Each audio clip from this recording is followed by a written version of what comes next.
So friends, आज मैं आपके सामने कुछ ऐसे म्यूचुअल फंड्स की बात करूंगा जिन पे रिस्क लोअर रिस्क इनको बोल सकते हैं, बहुत कम रिस्क रहने वाला है। आज मैंने एक डिफरेंट कैटेगरी की बास्केट बनाई है। जब भी मैं बास्केट की बात करता हूं तो वहां पे मैं डिफरेंट कैटेगरी के कहीं ना कहीं जो उस कैटेगरी में टॉप के म्यूचुअल फंड्स होते हैं उनकी चर्चा आपके सामने करके लेकर के आया हूं। और डेफिनेटली ये वीडियो उनके लिए सबसे ज्यादा इंपॉर्टेंट रहेगा जिनका एज आज की डेट पे 25 साल से ऊपर है। तो डेफिनेटली उन्हीं की मैं बात करूंगा यहां पर।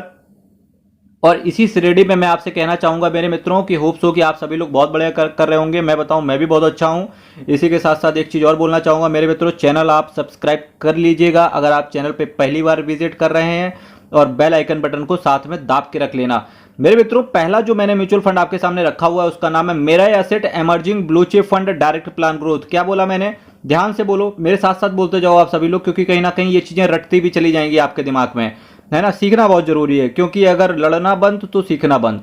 तो लड़ते रहो अपने रोजमर्रा की जिंदगी में और सीखते रहो, क्योंकि तभी एक अच्छे आप जो इंसानियत बोलते हैं वो इसी तरीके से निकल के बाहर आती है।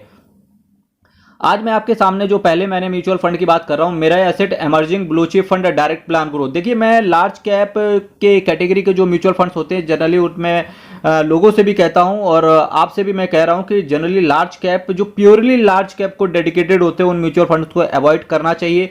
तो उसकी जगह पे फिर क्या रखें मेरे मित्रों? देखिए, लार्ज कैप तो चूंकि आपको चाहिए, तो कहीं ना कहीं थोड़ा सा मिड कैप को भी थोड़ा सा शामिल कर लो।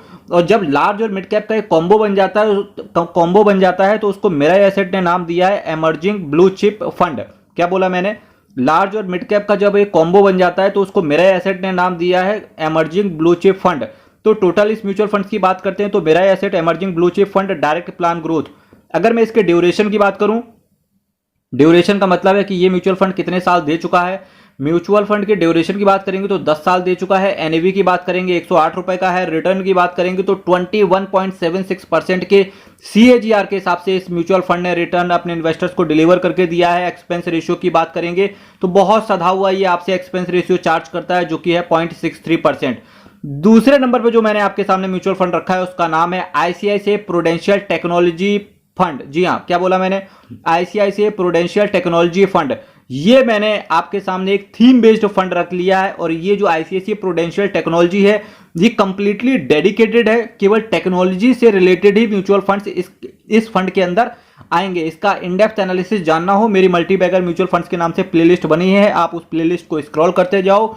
जो भी म्यूचुअल फंड आप सोच सकते हो, जो भी कैटेगरी आप सोच सकते हो, सभी के रिव्यू उस प्लेलिस्ट में पड़ी हुई है। मेरे मित्रों, अगर मैं इसके ड्यूरेशन की बात करूं कि कितने सालों से ये ICICI prudential technology mutual fund काम कर रहा है, पिछले 10 सालों से ये ऐसा काम कर रहा है। इसके एनएवी की बात करेंगे, काफी सधा हुआ एनएवी है जो कि है 148 रुपए का। रिटर्न की बात करेंगे तो 21.55% का इस म्यूचुअल फंड ने पिछले 10 सालों में रिटर्न इन्वेस्टर्स को डिलीवर करके दिया है। एक्सपेंस रेशियो की बात करेंगे तो 0.95% का ये आपसे एक्सपेंस रेशियो चार्ज करेगा।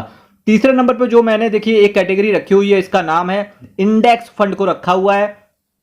और जबकि मैं इंडेक्स फंड की बात करता हूं तो आप आईसीआईसीआई प्रूडेंशियल का भी इंडेक्स फंड ले सकते हो, पर यहां पर मैंने लिया है HDFC index S&P BSE Sensex direct plan growth. या आप निफ्टी 50 के ईटीएफ वगैरह पे भी इन्वेस्ट कर सकते हो, आप बैंक निफ्टी 20 पे भी इन्वेस्ट कर सकते हो।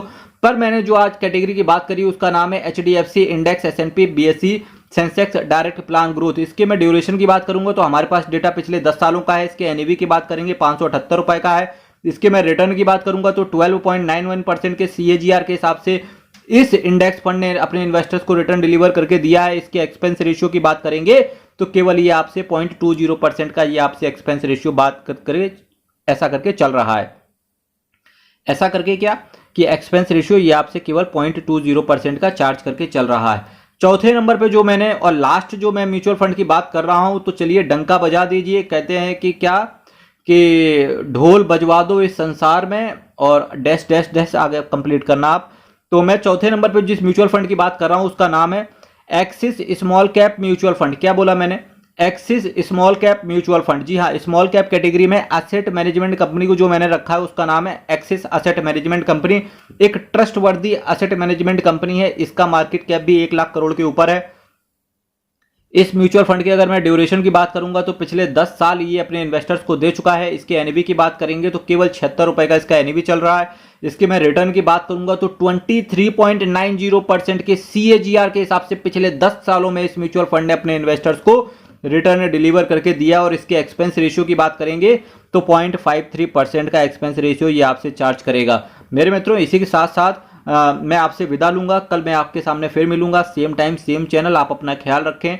तब तक के लिए बहुत बहुत धन्यवाद। और किसी भी इन्वेस्टमेंट म्यूचुअल फंड में करने से पहले अपने फाइनेंशियल एडवाइजर से एक बार जरूर संपर्क कर लेना। चैनल आप सब्सक्राइब कर देना, बेल आइकन बटन को दाब देना। कल फिर मैं आपके सामने कुछ नए म्यूचुअल फंड्स की चर्चा करूंगा। तब तक के लिए बहुत बहुत धन्यवाद।